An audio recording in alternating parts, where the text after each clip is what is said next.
Welcome to Just Listen Books channel. Don't forget to subscribe and hit the bell notification. Outliers, The Story of Success, by Malcolm Gladwell, explores the factors that contribute to high levels of success. Through a series of engaging stories and case studies, Gladwell argues that personal achievements are not just a result of individual traits like intelligence and ambition, but also the product of historical and cultural circumstances. Introduction: The Roseto Mystery.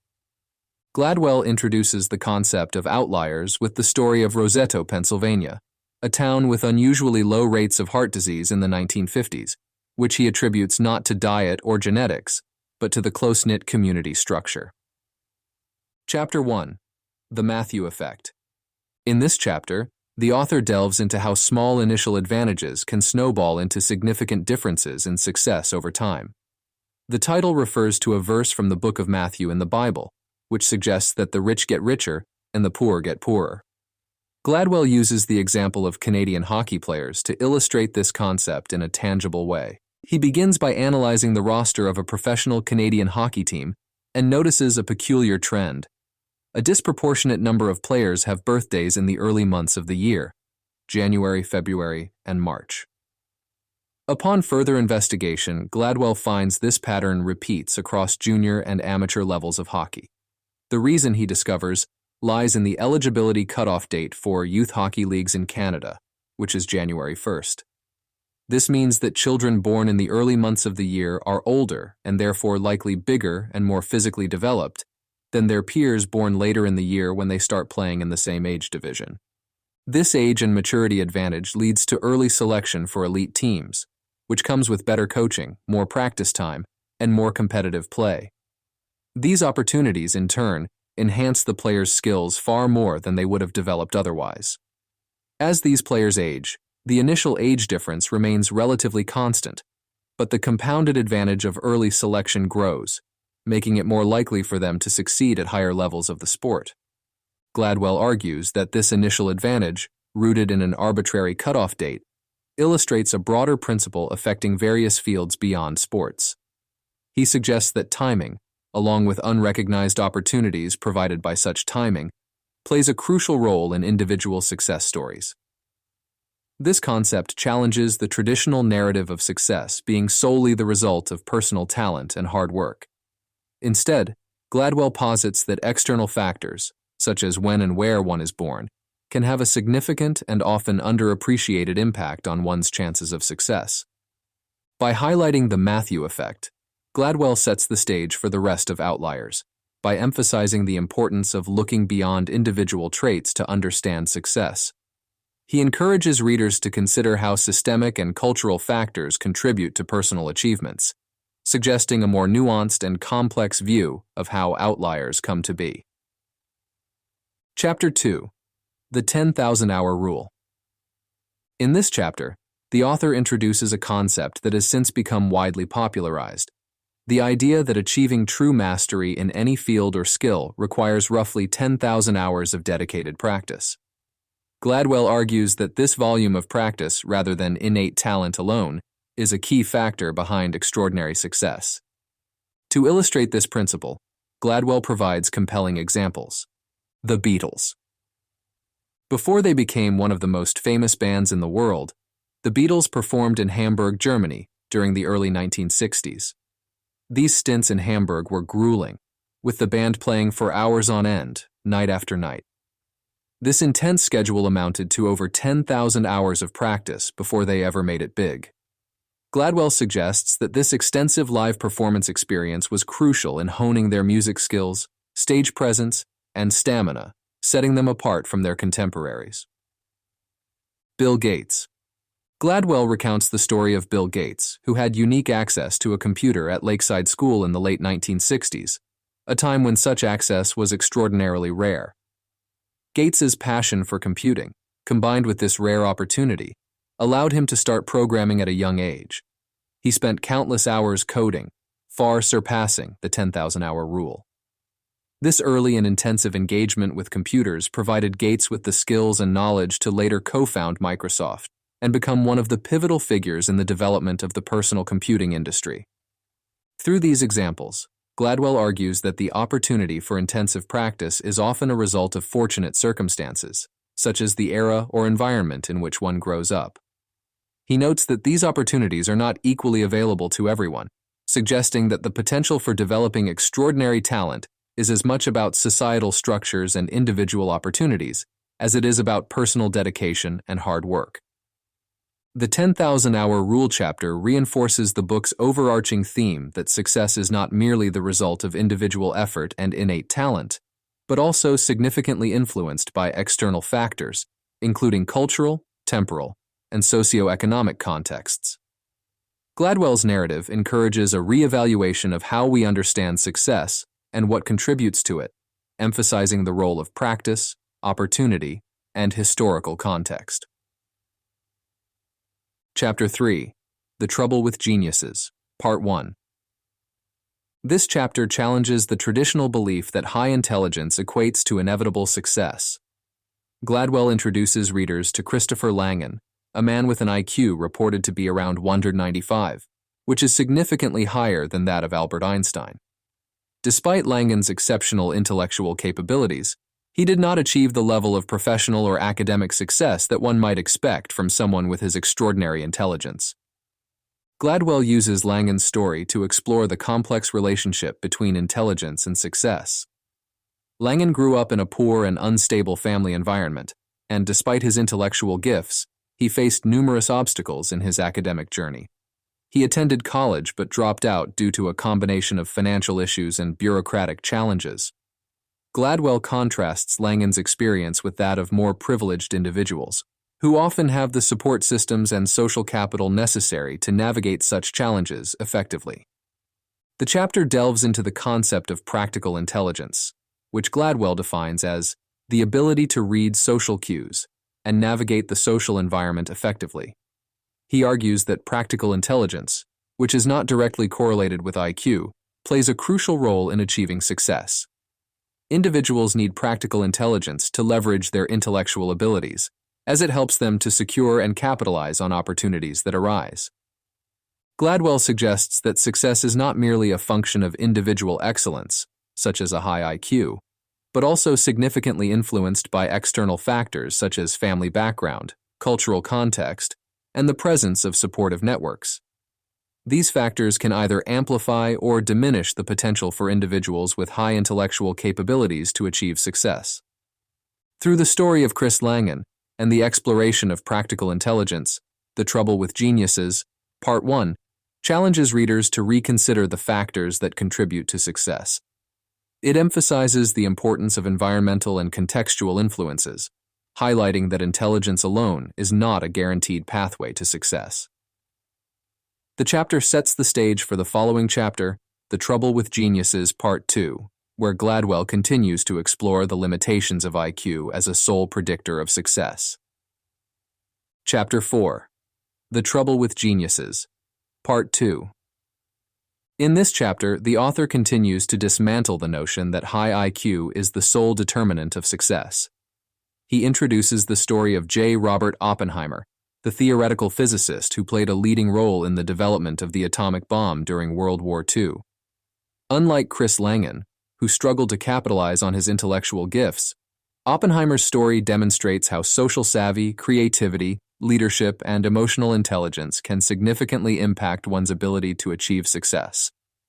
Despite facing setbacks, including a potentially career-ending incident during his time at Cambridge University, where he attempted to poison his tutor, Oppenheimer managed to avoid severe consequences for his actions. Gladwell attributes this to Oppenheimer's exceptional practical intelligence, his ability to understand and navigate social dynamics effectively.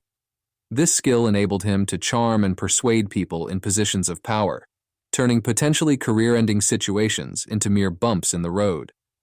Gladwell contrasts Oppenheimer's success with Langan's challenges, pointing out that while both men were exceptionally intelligent, Oppenheimer possessed the social skills and the emotional intelligence necessary to maneuver through complex social institutions and hierarchies. This, according to Gladwell, made a significant difference in their respective abilities to achieve their goals. The chapter explores the concept of threshold intelligence, suggesting that once someone has an IQ above a certain threshold, Gladwell suggests around 120, additional IQ points do not translate into real-world advantages. Beyond this threshold, other factors like creativity, practical intelligence, and emotional intelligence become more critical determinants of success.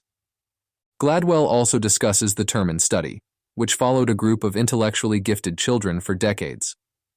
Contrary to expectation, the highest achievers in life were not necessarily those with the highest IQ scores from the study. Instead, non-intellectual factors like family background, goal orientation, and perseverance played significant roles in their ultimate success. Chapter 4 of Outliers effectively argues that intelligence, while important, is just one of many factors that contribute to an individual's success. By comparing the stories of Chris Langan and Robert Oppenheimer, Gladwell illustrates how practical intelligence, emotional intelligence, creativity, and the ability to navigate social environments are equally, if not more, important in achieving success. This chapter reinforces the book's overarching theme that success is a complex phenomenon influenced by a myriad of factors beyond mere individual talent or intelligence. Chapter 5. The 3 Lessons of Joe Flom. This chapter delves into the life and career of Joe Flom, a lawyer who became one of the most successful and influential corporate attorneys in America. Malcolm Gladwell uses Flom's story to articulate 3 crucial lessons about success that extend the book's exploration of the complex interplay between individual ability and broader socio-cultural factors. Lesson 1. The importance of being Jewish. The first lesson revolves around Flom's Jewish heritage. In the mid-20th century, major New York law firms were largely closed to Jews, leading Jewish lawyers to work in less prestigious areas like litigation and takeover law. These fields, considered less desirable at the time, later became central to the booming business world of the 1970s and 1980s. Flom and his peers, by virtue of being excluded from traditional paths, inadvertently found themselves at the forefront of an emerging and lucrative field.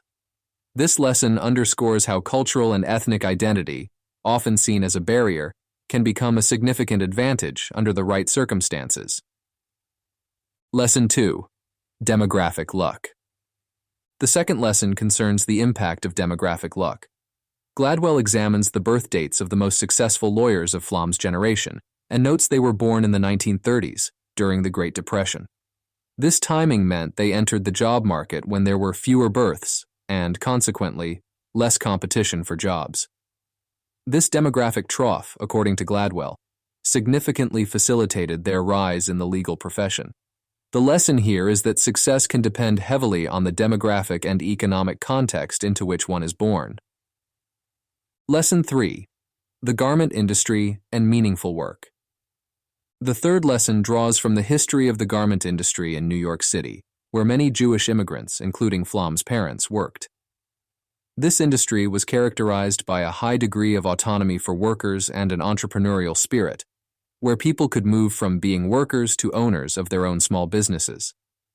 Gladwell argues that this culture of meaningful work, which combines autonomy, complexity, and a connection between effort and reward, was passed down to the next generation. For Joe Flom, this legacy translated into a remarkable work ethic and a belief in the value of hard work, which were crucial to his success as a lawyer. Gladwell uses these 3 lessons from Joe Flom's life to illustrate how success is not merely the result of individual attributes such as intelligence or ambition. Instead, success is significantly shaped by one's cultural legacy, the timing of their birth, and broader demographic trends. These factors create a context in which individual efforts can either be amplified or diminished. Chapter 5 thus reinforces Outliers' overarching thesis that understanding success requires looking beyond the individual to the wider social and historical forces at play. Chapter 6. Harlan, Kentucky. This chapter shifts the focus of Outliers to the concept of cultural legacy, using the vivid history of Harlan County, Kentucky, as a case study. Malcolm Gladwell examines how entrenched cultural norms and values, originating from the settlers' places of origin, can persist over generations and significantly impact behavior and, consequently, success. Background of Harlan, Kentucky. Harlan County, situated in the Appalachian Mountains, became notorious in the late 19th and early 20th centuries for its violent feuds between families. These conflicts, often resulting in deaths, were not isolated incidents, but part of a broader culture of honor and vendetta that characterized the region. Gladwell traces this culture back to the settlers of the region, who primarily came from the borderlands of Scotland and Northern Ireland. These areas were historically lawless and clan-based, with a strong emphasis on personal honor and the readiness to use violence to resolve disputes. The culture of honor. Hypothesis. Gladwell introduces the culture of honor hypothesis, which suggests that people from societies that herded animals, like the settlers from the British Isles who came to Appalachia, developed a culture where personal reputation was paramount. In these societies, any threat to one's reputation had to be met with immediate and decisive violence to deter theft and ensure survival. This cultural legacy, Gladwell argues, was transplanted to the American South and Appalachia, where it manifested in a propensity for violence when honor was perceived to be at stake. Psychological studies. To support his argument, Gladwell refers to psychological studies that demonstrate the ongoing impact of the culture of honor among Southern men. These studies showed that Southern men reacted more aggressively than their Northern counterparts to insults, which were perceived as threats to their honor. This reaction is measured through various physiological and psychological markers, illustrating the deep-seated nature of this cultural legacy. Implications for success and behavior. Gladwell suggests that understanding the cultural legacy of honor in regions like Harlan County is crucial for comprehending the behaviors and decisions of individuals from these areas. This cultural backdrop can influence a wide range of outcomes, from interpersonal violence to the way business is conducted, and even to the broader socio-economic development of the region. The implications extend beyond Appalachia, as Gladwell uses this example to argue that cultural legacies deeply influence our actions and choices, often in ways we're not consciously aware of. In Harlan, Kentucky, Gladwell makes a compelling case that the cultural legacies we inherit from our ancestors continue to shape our behaviors and societal norms in profound ways. By exploring the origins and consequences of the culture of honor in Appalachia, Gladwell illustrates how deeply embedded cultural values can influence patterns of success, failure, and behavior across generations. This chapter reinforces the overarching theme of Outliers, that success is not merely a product of individual attributes, but is also deeply influenced by historical and cultural contexts. Chapter 7. The Ethnic Theory of Plane Crashes.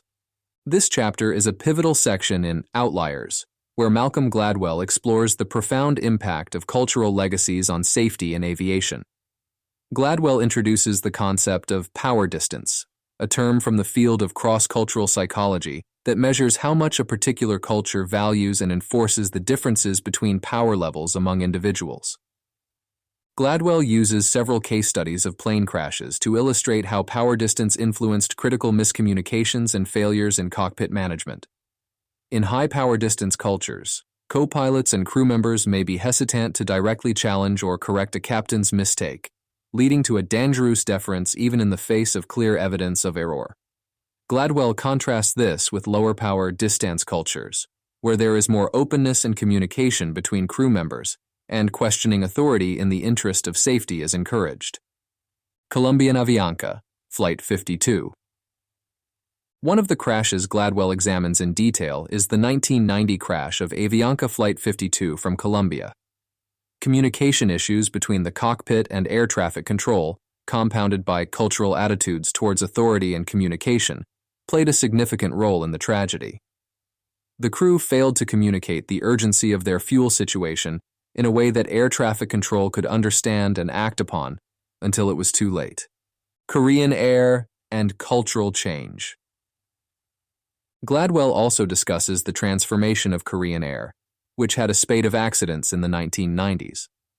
The airline addressed its safety issues by recognizing the role that cultural norms around authority played in cockpit dynamics.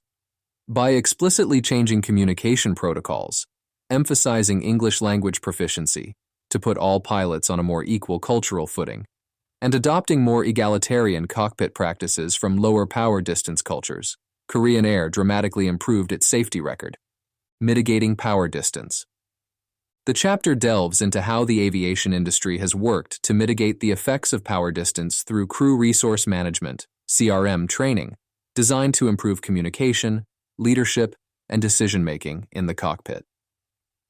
CRM emphasizes the importance of all crew members contributing to decision-making processes, regardless of their rank or seniority, fostering an environment where safety concerns are freely expressed and addressed.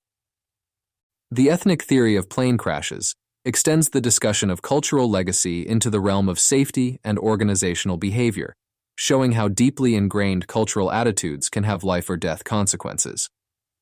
Gladwell argues that by understanding and adjusting for these cultural legacies, it is possible to improve outcomes in complex, high-stakes environments like aviation. This chapter reinforces the book's overarching theme that success, and by extension safety, is a complex interplay of individual, cultural, and systemic factors, suggesting that awareness and adaptation to cultural differences are crucial for success in a globalized world. Chapter 8. Rice Paddies and Math Tests. This chapter delves into the intriguing connection between the cultural legacy of rice farming in Asian countries and the consistently high performance in mathematics by students from these regions. Malcolm Gladwell posits that the demanding and precise nature of rice cultivation has imbued cultures with a deep appreciation for hard work, meticulous attention to detail, and persistence, qualities that directly translate into academic achievement, particularly in mathematics. The nature of rice farming. Gladwell begins by describing the labor-intensive nature of rice farming compared to Western agriculture. Unlike wheat or corn farming, which has a relatively fixed seasonal cycle and requires a certain amount of work, rice paddies demand year-round care and maintenance. Successful rice cultivation requires intricate knowledge of the land, water management, and the willingness to engage in hard, continuous labor. This agricultural practice fosters a culture that values perseverance, diligence, and attention to detail. Cultural attitudes towards work. Gladwell argues that these agricultural practices have shaped broader cultural attitudes towards work and success. In rice farming cultures, there is a strong belief in the importance of effort over innate ability. This contrasts with the view held in many Western cultures, where talent is often seen as a prerequisite for success. Gladwell suggests that this emphasis on hard work and the belief that effort will lead to improvement is a critical factor in explaining why students from Asian countries excel in mathematics, a subject that requires practice, persistence, and precision, mathematical ability, and language. Additionally, Gladwell explores how linguistic factors contribute to mathematical success. He points out that number naming systems in languages like Chinese, Japanese, and Korean are more logical than in English, allowing children to grasp basic mathematical concepts more quickly.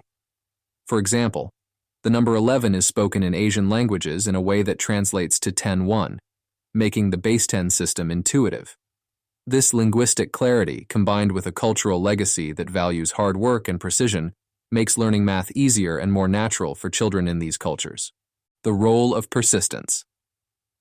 Gladwell reinforces his argument with psychological research, including the study of the persistence task, where students from different cultural backgrounds are given impossible math problems to solve. The study found that students from Asian cultures tended to work on the problems longer than their Western counterparts, demonstrating a higher level of persistence. Gladwell ties this persistence back to the cultural legacies inherited from rice farming, where success is the result of continuous effort and improvement. In Rice Paddies and Math Tests, Gladwell makes a compelling case for the impact of cultural legacies on academic achievement.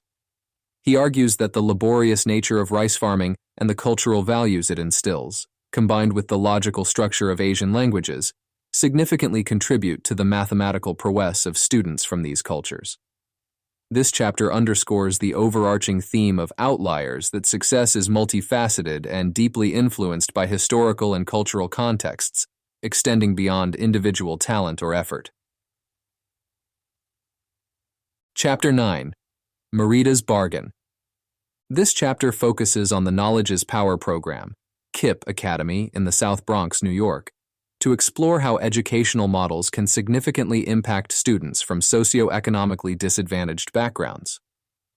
Malcolm Gladwell uses the story of Marita, a student at KIPP, as a case study to illustrate the transformative power of an educational approach characterized by extended school hours, a rigorous curriculum, and a strong emphasis on discipline and homework. The challenge of socioeconomic disadvantage. Gladwell begins by discussing the challenges faced by students from lower socioeconomic backgrounds, including less access to educational resources and opportunities outside of school. He points to research indicating that the achievement gap between richer and poorer students widens during summer vacations, suggesting that time away from the structured learning environment of school disproportionately affects students from lower-income families. The KIPP Academy model. The KIPP Academy's approach aims to counteract these disadvantages by extending the school day, week, and year. KIPP students attend school from 7:25 a.m. to 5 p.m., participate in classes every other Saturday, and have a 3-week shorter summer break. This model effectively doubles the amount of time students spend in an academic setting compared to traditional public schools. Marita's story. Through the story of Marita, Gladwell illustrates the sacrifices and commitments required by the KIPP model. Marita, like her peers, commits to a rigorous schedule that leaves little time for outside activities or even rest. However, this commitment yields remarkable academic progress, allowing Marita and students like her to achieve academic levels comparable to or surpassing their more privileged peers. The summer vacation effect. Gladwell discusses the summer vacation effect, where students from lower socioeconomic backgrounds tend to lose reading skills over the summer, while their more affluent peers either maintain or improve theirs, thanks to enriching summer activities. The KIPP model, by drastically reducing the length of summer vacation and increasing academic time, seeks to mitigate this effect, providing a continuous and enriching educational experience that helps close the achievement gap. The bargain. Marita's bargain is thus named to reflect the trade-off that KIPP students make. They sacrifice their free time and take on a challenging workload in exchange for the opportunity to achieve academic success and change their life trajectories. Gladwell argues that this bargain, while demanding, is one worth making, as it offers a way to level the playing field for students from disadvantaged backgrounds. In this chapter, Gladwell argues that the KIPP Academy model demonstrates how structural changes to the educational system can significantly impact students' academic success. By extending learning time and increasing academic rigor, schools like KIPP can help overcome the disadvantages faced by students from lower socioeconomic backgrounds, offering them a more equitable chance at success. Marita's bargain highlights the potential for innovative educational models to address systemic inequities and change lives, reinforcing Outliers' theme of the significant role of external factors in individual achievement. Epilogue, a Jamaican story.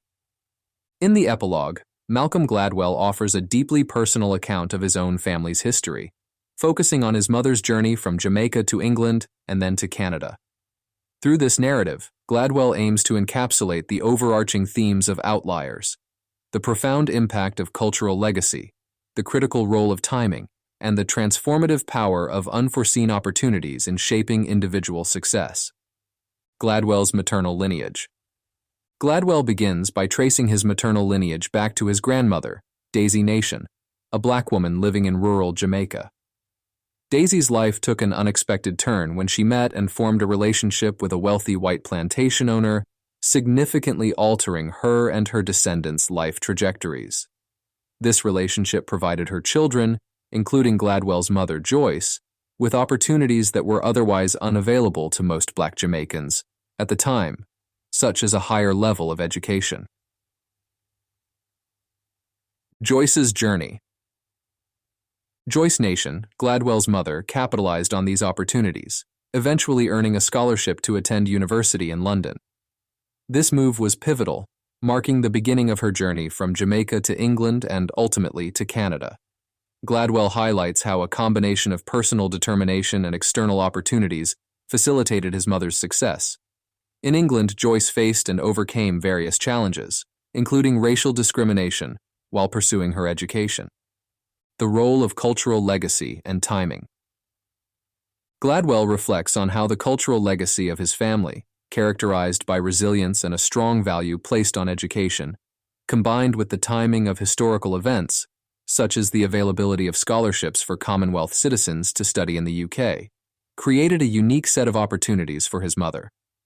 These factors, often overlooked in traditional narratives of success, were crucial in shaping the path that led Joyce to meet Graham Gladwell, a young Englishman, and Malcolm's future father.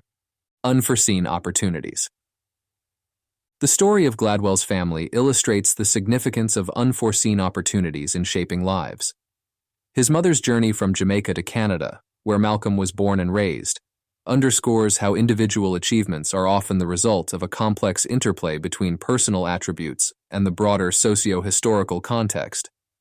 Joyce's story, culminating in the success of her son, serves as a testament to the themes explored throughout Outliers. In A Jamaican Story, Gladwell uses his family's history as a microcosm of the book's broader arguments, demonstrating how success is rarely the result of individual merit alone. Instead, it is deeply influenced by cultural legacies, the timing of key events, and serendipitous opportunities. By concluding Outliers with a personal narrative, Gladwell reinforces the message that understanding success requires a holistic view of the individual's environment, background, and the often unpredictable opportunities that life presents. Outliers presents a provocative argument that success is not just about personal attributes, but is deeply influenced by the contexts within which individuals grow and develop. Thank you for staying with us until the end. Your support means the world to us. Click subscribe and hit the bell to be the first to enjoy our upcoming audiobooks. Together, let's continue this amazing journey through stories and tales.